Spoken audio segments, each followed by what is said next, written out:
Hello everyone, welcome to the fourth branch program, the place for common sense. Thank you for being here. If you've been here before, I'm glad you're here. If it is your first time, once again, welcome to the fourth branch program. Every day we have this program divided usually in three segments. Segment 1, which starts at 10 a.m., in which we read the Mueller report.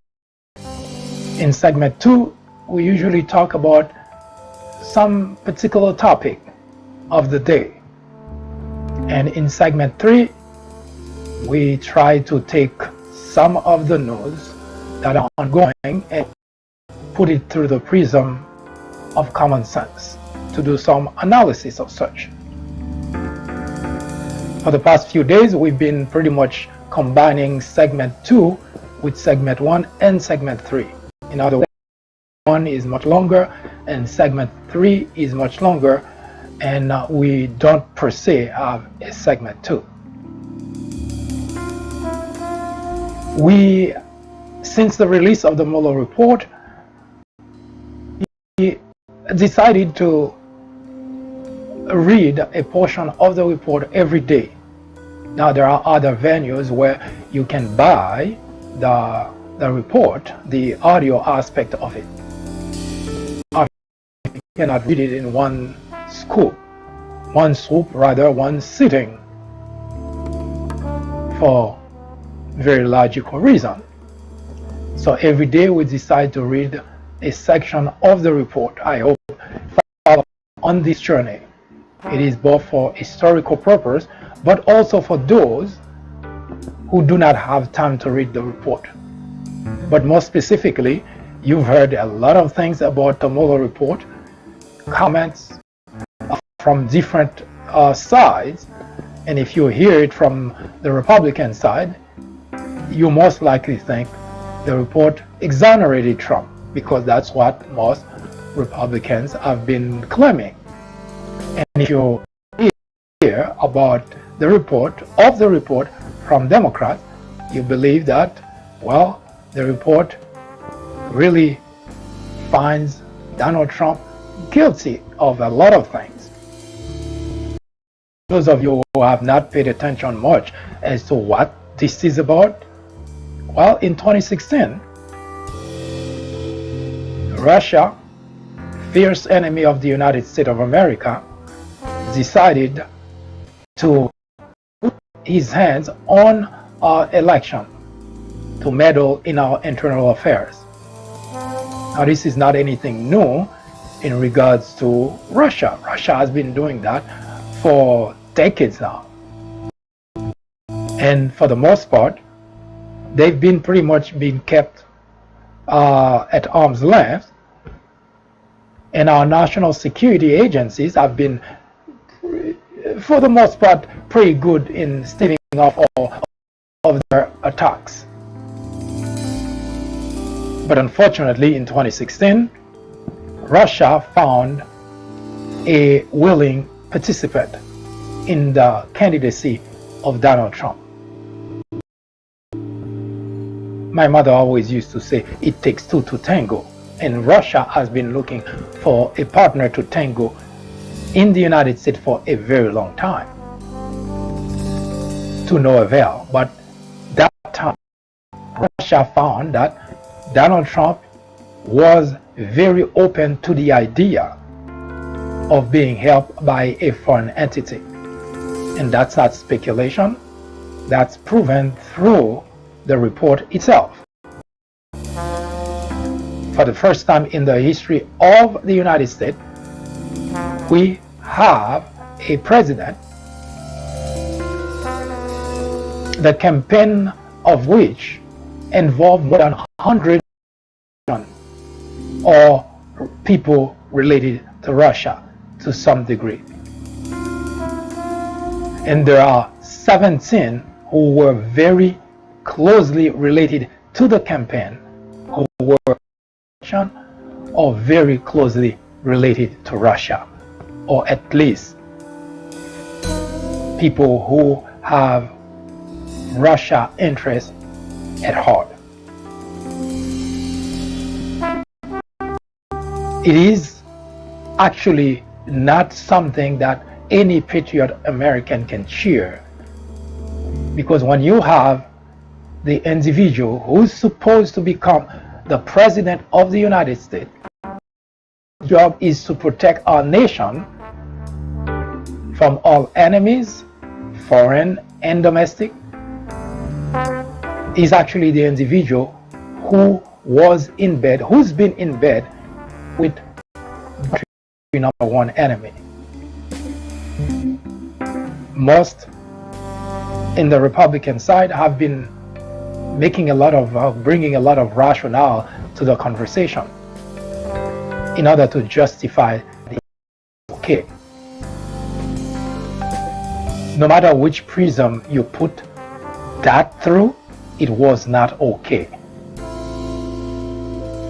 Now we understand, according to the Mueller report, that a lot of people who actually participated and contributed to Russia really doing that great damage to our country did not know about it. In fact, they didn't even know Russia was behind that.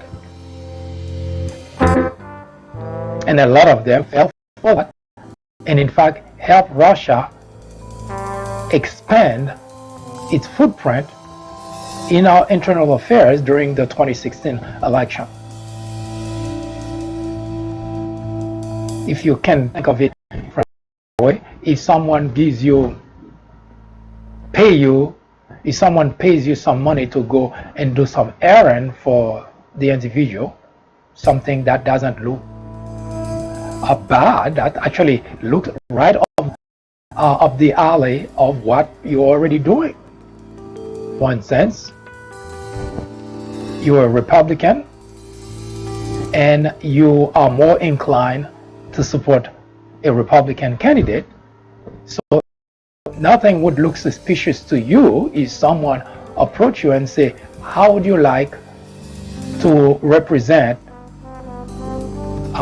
Super PAC X? How would you like to lead the charge in expanding the message? We'll fund you, we'll give you everything you need, money to travel, money to buy accessories. Now, you're not doing anything wrong as far as concerned, because you are already leaning to vote for a Republican. You are already a Republican who would support a Republican candidate, so there was absolutely nothing wrong with someone who is in the same team you, expressing the idea of helping you fulfill that very goal that you have. So yes, there were a lot of Republican constituents who participated in the process, who actually helped Russia without knowing that they were helping a foreign government. Now Russia did, this is what they do. They have a lot of people whose job is to do those kind of things, and they're very good at doing it. GRU, which former name was KGB, have people whose job is to con people, is to lure them into doing things that look legitimate. As such, Russia had an army of individuals dedicated exclusively to make certain that the 2016 presidential election was completely hacked. The Democrat server was really the least of a problem in this nation when it comes to the Russia meddling. Yes, Russia got hold of it. Not that it was okay, but we can get over that. But Russia managed to hack into the Republican constituent brand in order to give Donald Trump the presidency of the United States. All the people who gave their help, some of them voluntarily, some of them got paid for doing it, they all doing it with one thing in mind, one goal in mind, to help Donald Trump. But little did they know that Russia was behind all that. Now, that's the initial, that's how it started.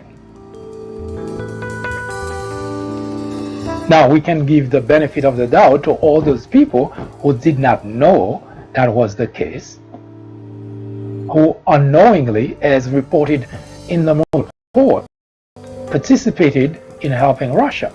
In fact, that's probably the reason you don't see many more people being charged with conspiracy in the Mueller report, because after talking to all those individuals, it became very clear, because any good prosecutor who is not out to punish people would be able to sift through information and find who was along with the right, because they just doing what Republicans do, doing things to help their candidate.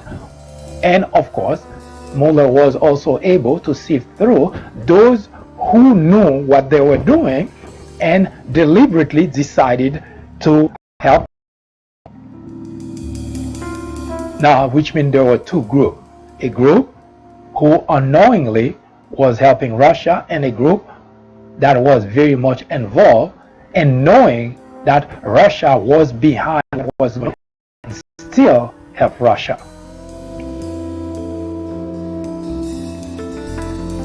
Now, for those who did not know, understandably so, it's not that it was okay, but there is no reason for anyone to blame you for doing so.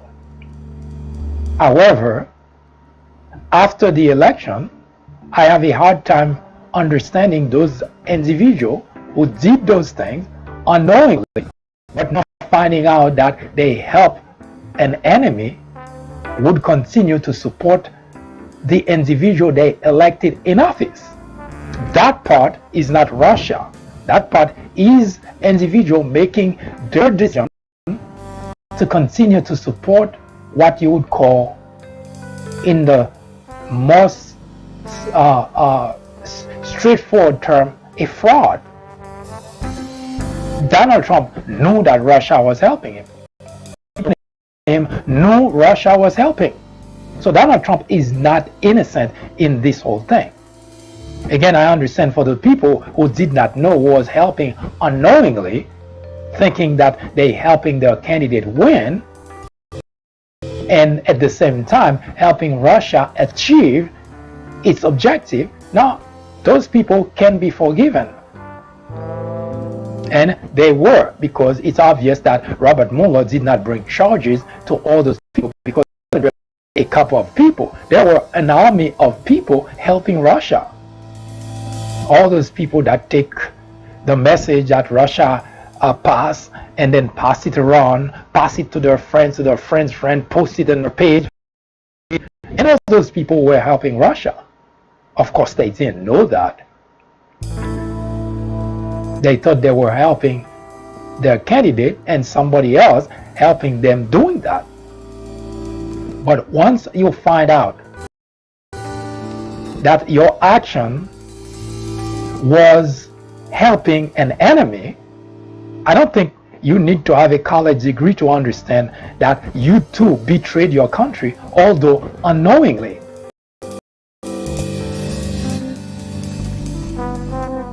You can put all rationale behind it, but you unknowingly betrayed the country you claim to love. That alone should give any patriot enough guilt to try to undo the damages that they've done to the country.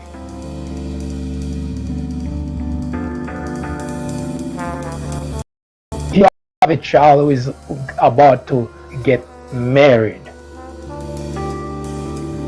and assuming you love that child, and I say that not to be funny, because I've seen a lot of parents who just have children because, well, everybody is having it. If you get married, then you have children, almost like a commodity for those individuals. But if you have a child that you love who is about to get married, in fact, you may have even be part of helping that child with the future husband, meaning at the time the gentleman, assuming your child is a daughter, at the time that your daughter was dating that gentleman, you got to the conclusion that the gentleman is exactly the type of person you would like to marry your daughter. So you encourage the relationship, and before you know it, your daughter was engaged and now about married.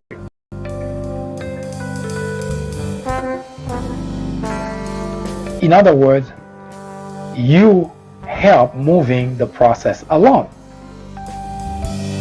parallel to the 2016 election. You have a candidate, a Republican candidate, you would like to elect to the presidency of the United States, and you have someone encouraging you to do so by helping. So you accepted the help. It's something you would do for your daughter, then you encourage your daughter to move along with the relationship because you believe that the gentleman is fine gentleman, educated, seems to have a great future. So you would want your daughter to be associated with that individual. Now there are two scenarios. Scenario number one, what if you find out before your daughter gets married that that fine gentleman that you encourage her to date now engage you? What if you find that before the wedding that fine gentleman is a gangster, a mobster, someone involved in all illegal activities? What would you do? Would you continue to encourage your daughter moving forward?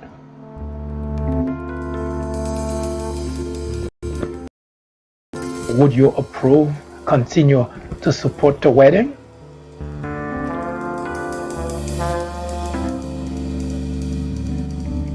That's scenario number one. Scenario number two, what if you find the information after your daughter is married?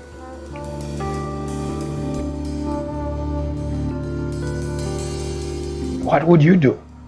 Would you not say anything? Would you let your daughter continuing on, not know about it until it's too late? Because you already know the story. Married to a mobster, at some point to save his own life, his own skin, well, give your daughter. And your daughter may be in danger because, well, he's married to a mobster. What would you do? I know it's a dilemma, and that's exactly the point. You help Russia elect Donald Trump unknowingly. You encourage your daughter to move forward with the relationship unknowingly. Your daughter get married, Donald Trump get elected, and then you're finding out that your support was misplaced. In fact, you did something terribly wrong, and that would be as wrong to your daughter as it is to the country, or worse to the country. Your daughter now married to a mobster, and the situation becomes complicated. But you encourage it. So what would you do?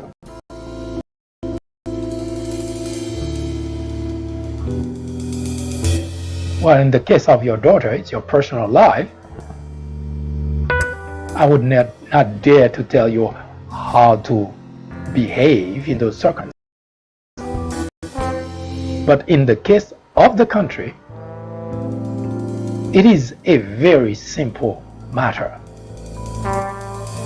If you are a patriot, it is not the fault of a solution.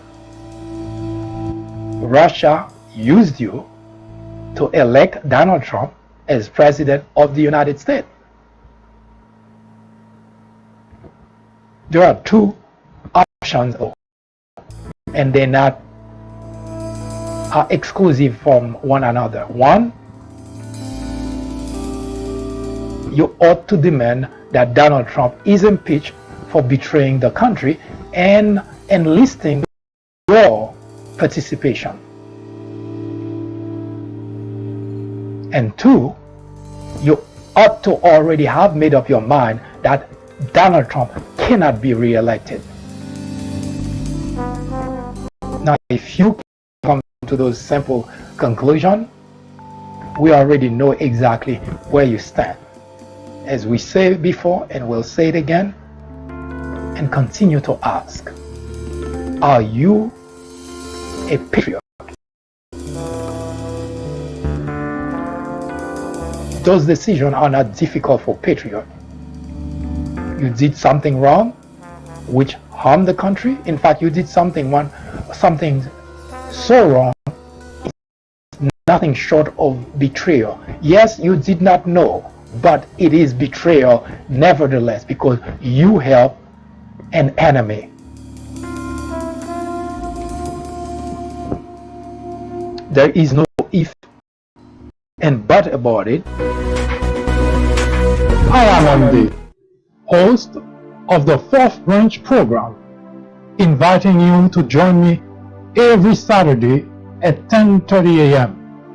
and at the top of the hour from 10 a.m. to 2 p.m. for discussions of social political issues and to dissect the meaning and the importance of current events, as well as to understand topics of legislation. The Fourth Branch Project is not associated with any political party, and we at the Fourth Branch do not have any political agenda or aspiration. Our ultimate objective is to work towards achieving a more perfect union by removing ignorance, the biggest obstacle to our democracy. Join me on our social media broadcast. See you then.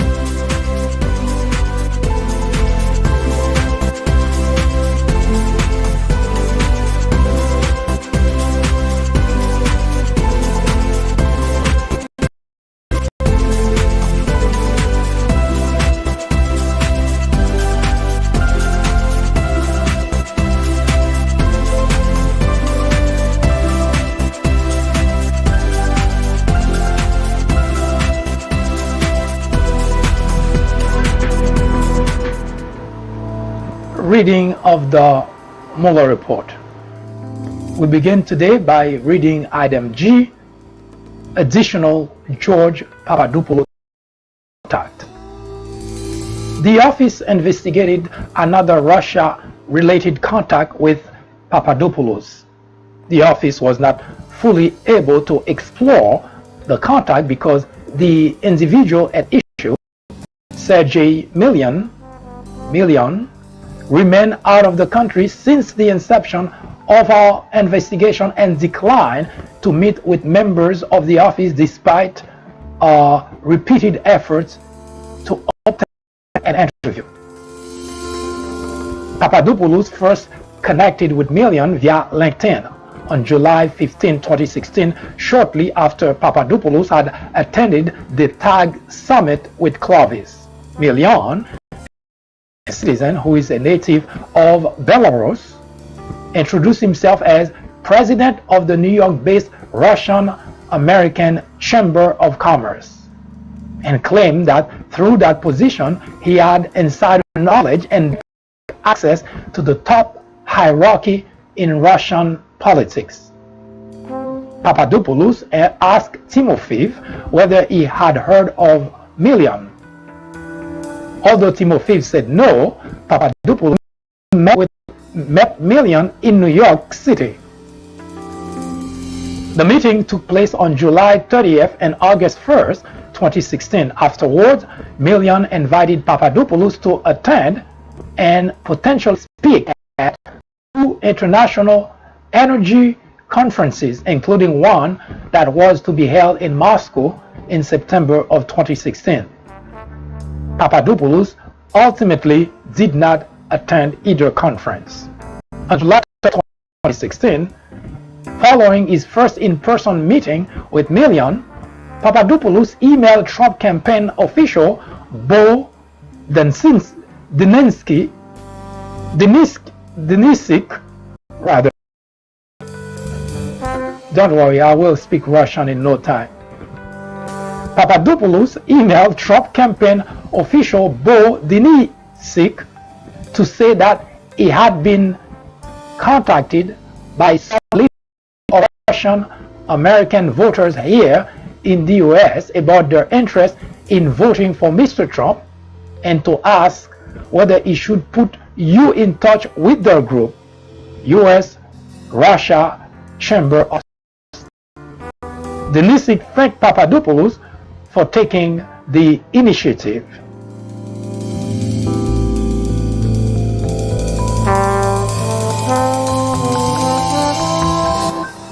But ask him with outreach to Russian American because too many articles had already portrayed the campaign, then campaign chairman Paul Manafort, and candidate Trump as being pro-Russian. On August 23, 2016, Million sent a Facebook message to Papadopoulos promising that he would share with you a disruptive technology that might be instrumental in your political work for the campaign, end of quote. Papadopoulos claimed to have no recollection of this matter.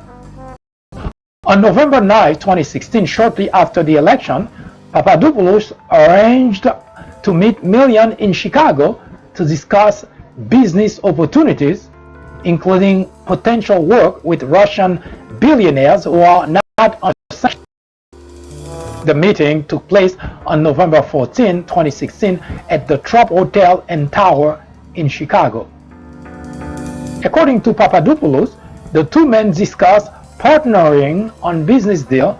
Papadopoulos perceived that Million's attitude towards him changed when Papadopoulos stated that he was only pursuing private sector opportunities and was not interested in the administration. The two remained in contact, however, and had extended online discussion about possible business opportunities in Russia. The two also arranged at a Washington, D.C. bar when both attended Trump's inauguration in late January 2017. Carter Page. Carter Page worked for the Trump campaign from January 2016 to September 2016. He was formally and publicly announced as a foreign policy advisor by the candidate in March of 2016. Page had lived in Russia, and he had been approached by Russian intelligence officers several years before he volunteered for the Trump campaign.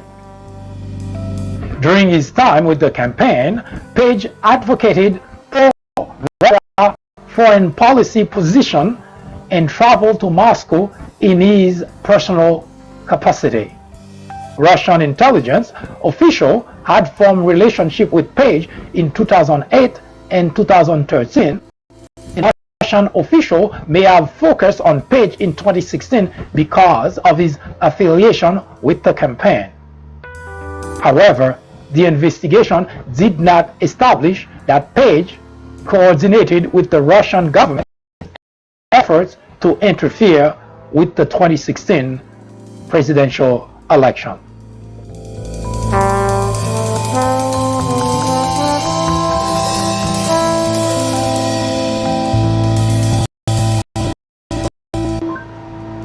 background.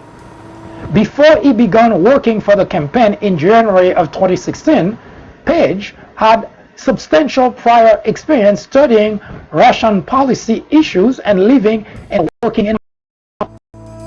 From 2004 to 2007, Page was the deputy branch manager of Merrill Lynch Moscow office.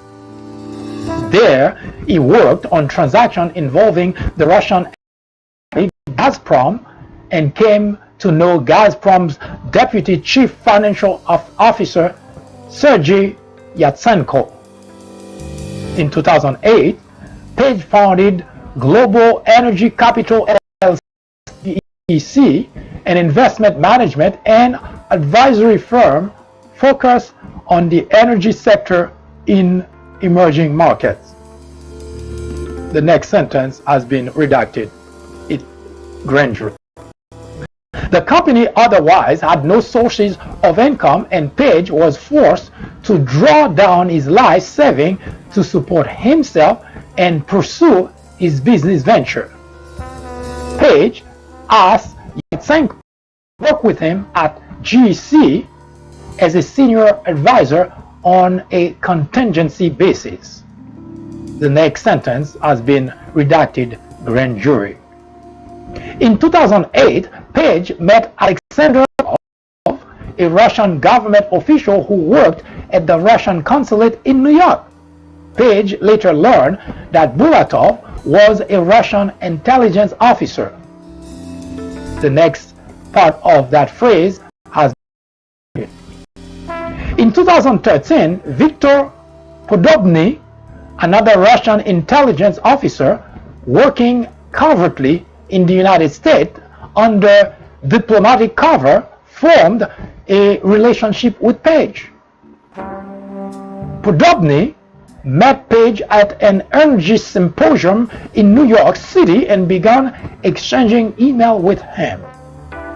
Podobny and Page also met in person on multiple occasions, during which Page offered his outlook on the future of the energy industry and provided documents to Podobny about the energy business.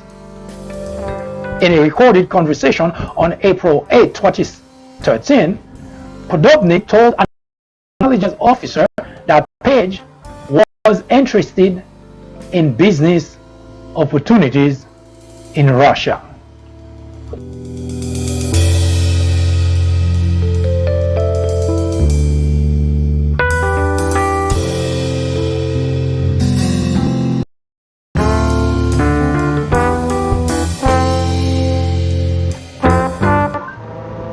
In Podobny's words, quote, Page got hooked on Gazprom thinking that if they have a could rise up, maybe he can. It's obvious that he wants to earn lots of money. Podobny said that he had led Page on by, quote, feeding him empty promises, that Podobny would use his Russian business connection to help Page. Podobny told the other intelligence officer that his method of recruiting foreign sources was to promise them favor and then cut them once he obtained relevant information from them. In 2015, Podobny and two other Russian intelligence officers were charged with conspiracy to act as unregistered agent of a foreign government. The criminal complaint detailed Podobny's interaction with and conversation about Page, who was identified only as Male 1. On the criminal complaint's description of the interaction, Page was aware that he was the individual described as Male 1. Page later spoke with a Russian government official at the United Nations General Assembly and identified himself so that the official would understand he was Male 1 from the Podobny complaint. Page told the official that he didn't do anything. The remaining part of the sentence has been redacted. In interviews with the FBI before the office's opening, Page acknowledged that he understood that the individual he had associated with members of the Russian intelligence services, but he stated that he had only provided immaterial, non-public information to them and that he did not view this relationship as back channel. Page told investigating agent that, quote, the more immaterial, non-public information I give them, the better for this country, end of quote.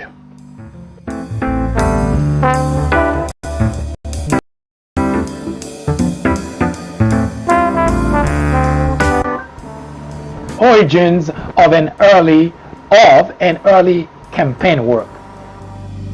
In January 2016, Page began volunteering informal, unpaid basis for the Trump campaign after Ed Cox, a state Republican Party official, introduced Page to Trump campaign official. Page told the office that his goal in working on the campaign was to candidate Trump improve relationship with Russia. To that end, Page emailed campaign official offering his thoughts on U.S.-Russia relations, prepared talking point, and brief on Russia.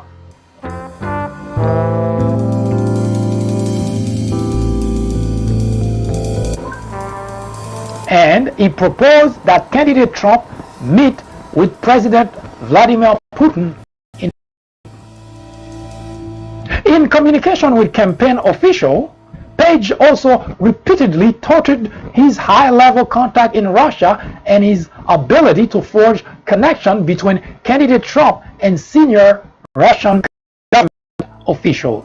For example, on January 30th, 2016, Page sent an email to senior campaign officials stating that he had spent the past week in Europe and had been in discussion with some individual with close ties to Kremlin, who recognized that Trump could have a game-changing effect in bringing the end of the new Cold War. The email stated that, quote, through his discussion with these high-level contacts, end of quote, Page believed that, quote, a direct meeting in Moscow between Mr. Trump and Putin could be arranged, end of quote. Page closed the email by criticizing U.S. sanctions on Russia. The remaining part of the paragraph has been redacted. On March 21st, 2016, candidate Trump formally and publicly identified Page as a member of his foreign policy team to advise on Russia and the energy sector. Over the next several months, Page continued providing policy-related work product to campaign officials. For example, in April of 2016, Page provided feedback on an outline for a foreign policy speech that the candidate gave at the Mayflower Hotel. See Volume 1, Section 4.4 infra. In May of 2016, Page prepared an outline of an energy policy speech for the campaign and then traveled to Bismarck, North Dakota, to watch the candidate deliver his speech. Chief Policy Advisor Sam Clovis expressed appreciation for Page's work and praised his work to other campaign officials.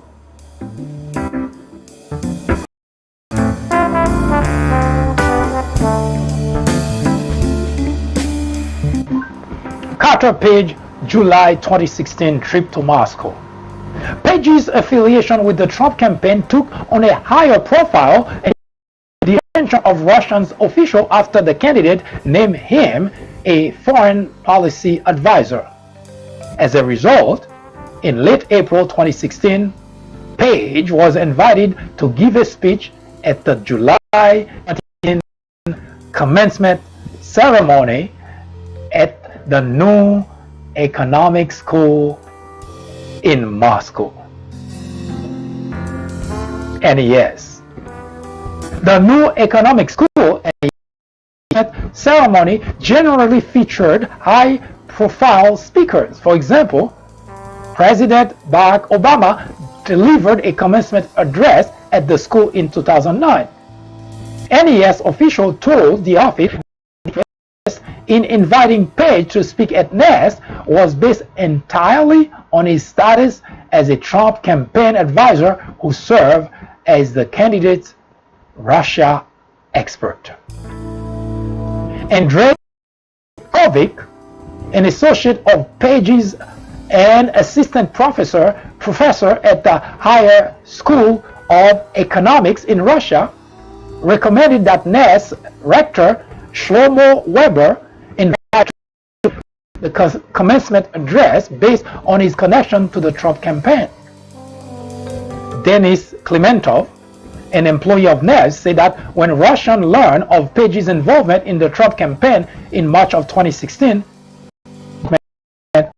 was palpable. Weber recalled that in summer of 2016, there was substantial interest in the Trump campaign in Moscow, and he felt that bringing a member of the campaign to the school would be beneficial.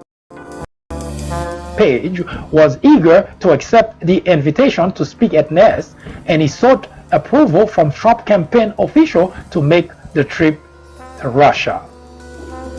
On May 16, 2016, while that request was still under consideration, Page emailed Clovis, J.D. Gordon, and Walid Fares and suggested that candidate Trump take place speaking at the commencement ceremony in Moscow. On June 19, 2016, Page followed up again to request approval to speak at the NES event and to reiterate that NES would love to have Mr. Trump speak at this annual celebration in Page's place. Campaign manager Corey Lewandowski responded the same day saying, quote, "This it would be outside of your role with the DJT, that Donald J. Trump for president campaign. I am certain Mr. Trump will not be able to attend," end of quote. In early July 2016, Page traveled to Russia for the NES event. On July 5, 2016, Denis Klementov, copying his brother Dmitry Klementov, emailed Zakharova, the director of the Russian Ministry of Foreign Affairs Information and Press Department, about Page's visit and his connection to the Trump campaign. Denis Klementov said in the email that he wanted to draw the Russian government's attention to Page's visit in Moscow.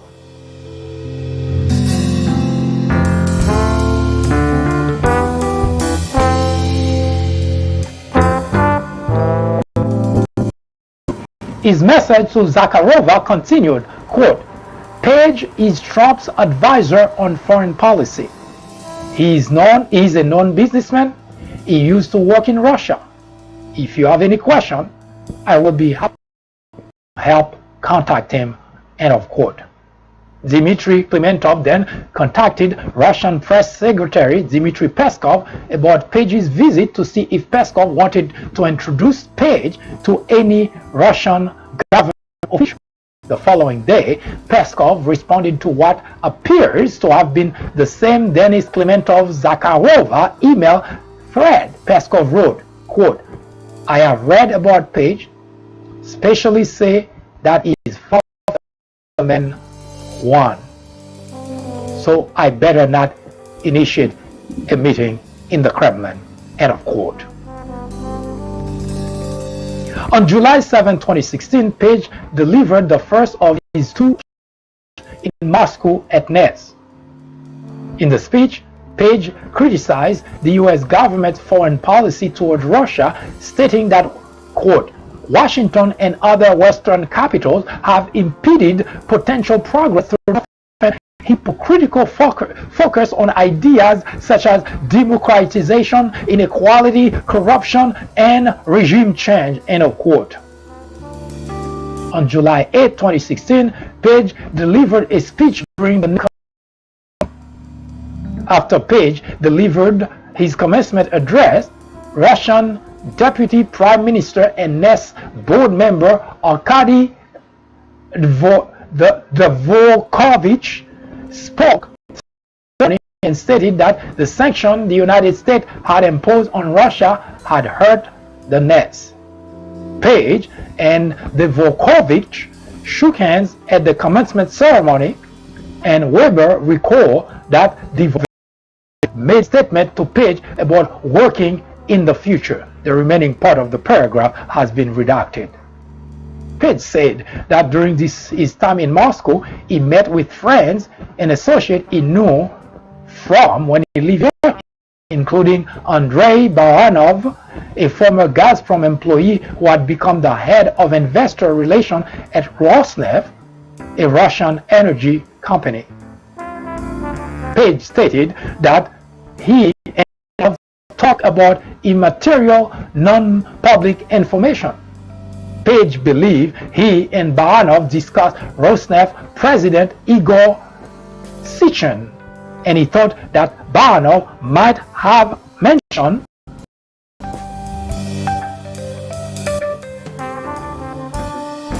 the possibility of a sale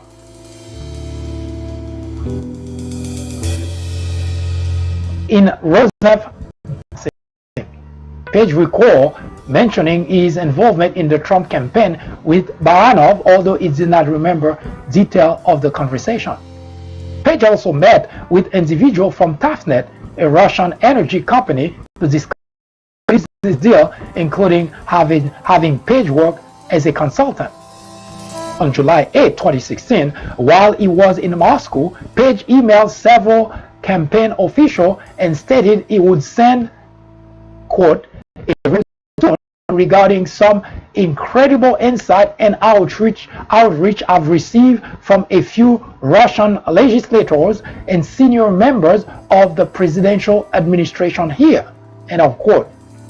On July 9, 2016, Page emailed Clovis, writing in pertinent part, quote, Russian Deputy Prime Minister and Nest board member Arkady Dvorkovich also spoke before the event.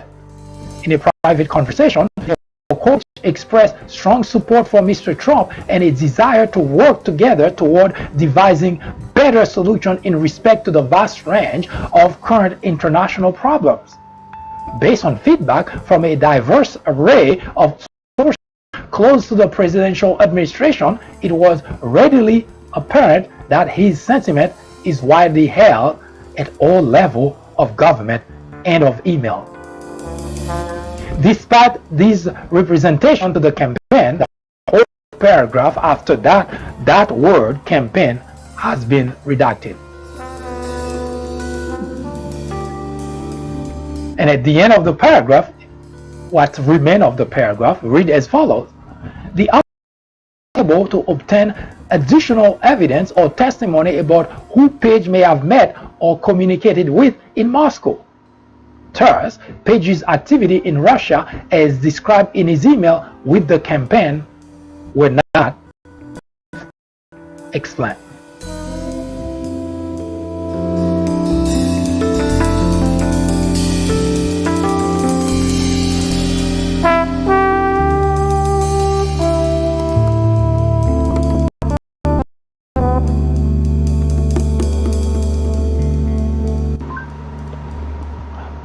I hope you can join me again in a couple of hours in this broadcast, which we will explore a very important aspect of life: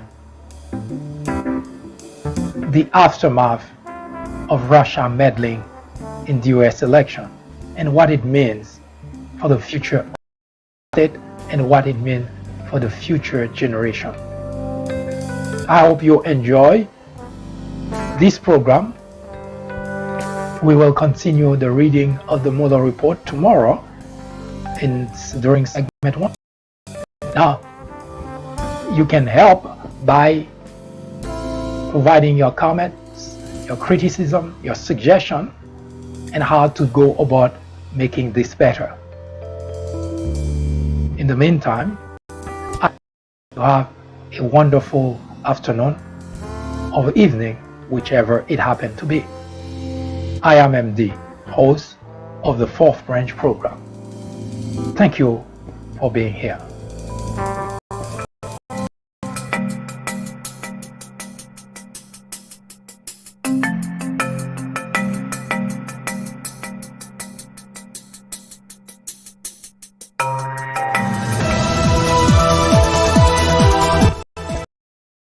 That was an update through the prism of common sense. Join us again at the top of the hour. I am MD, host of the Fourth Branch program, the place for common sense. Send us comments, criticism, suggestion, or simply let us know how we're doing. Thank you for watching. See you in just a bit.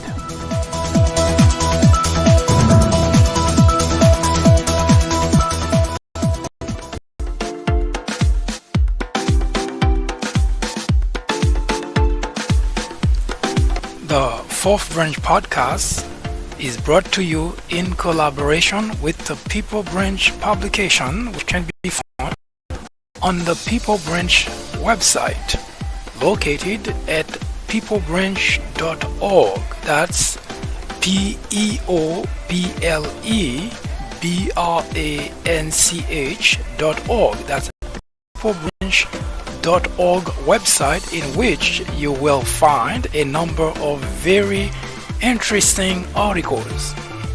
My name is Mike Duchesne, MD for short. I hope you have a great afternoon or a great evening, whichever it happens to be. Hopefully you can join me again next time for another interesting episode of this podcast. That was the Fourth Branch, live in New York. Good day.